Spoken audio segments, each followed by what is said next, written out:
Today we got our first look at the gameplay in MLB The Show 25.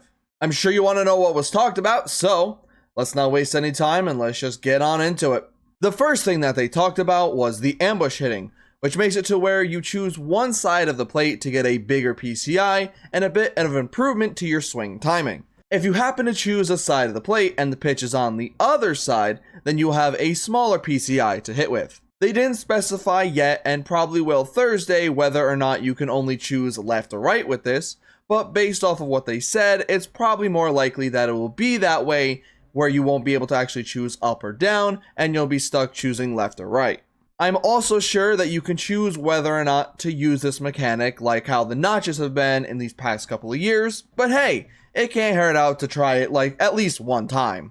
The next thing that they talked about is that there are going to be indicators for the infielders for their reaction times, with blue indicating for the best, green showing that it's going to be average, and yellow being the worst, and it will be important to have infielders, hopefully, with higher attributes in the reaction spot, since you're going to want your players to have better shots at making it to the ball to where it's been hit. The question is, how important are these really going to be? Is it just going to be for show, or will it actually make a difference in wanting to get a fielder out there? You know, say shortstop, you're going to want like Francisco Lindor over Corey Seager.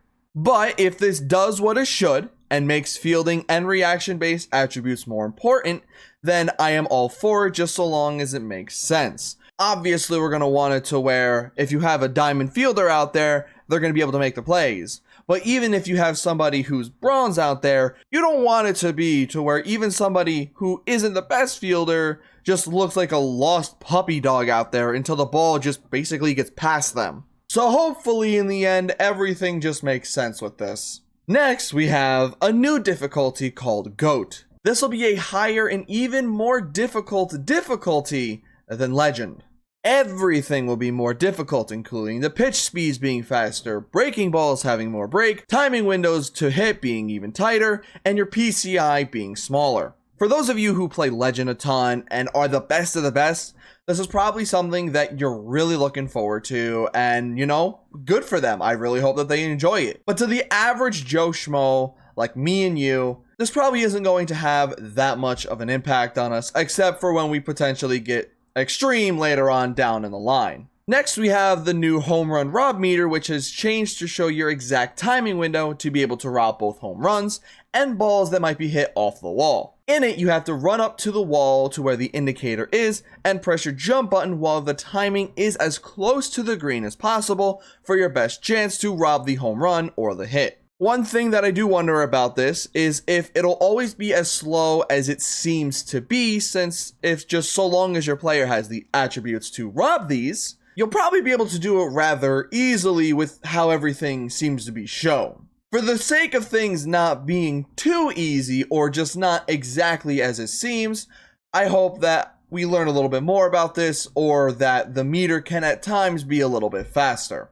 Finally, we saw the new throw accuracy meter for when you're throwing to bases other than first from the infield or turning double plays, and now they seem to have put the perfect throws at the end of the green section, so that if you happen to be late with your timing, you'll get a bad throw, which I do think should add more risk to actually throwing.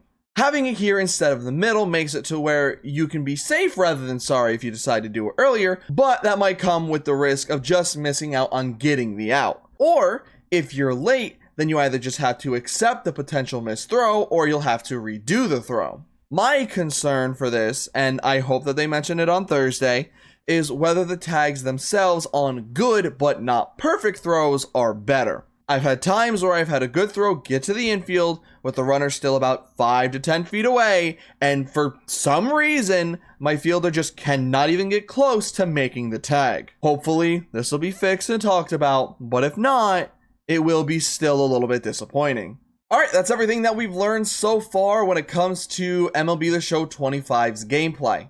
Thursday, they're going to have their featured premiere where they're going to go into a deeper dive into all of this, and also potentially some other stuff that we haven't even seen or heard about. you know, we still haven't seen anything pitching wise, so I'm sure they're going to have a little bit more when it comes to that as well. But we did get just a tiny bit with a potential new pitch, the sweeper, coming into play. So be sure to check that out on Thursday if you're interested, or you can just keep it here and check out my coverage of it that I'm going to be doing after the thing itself. So until then, I'll see you guys next time.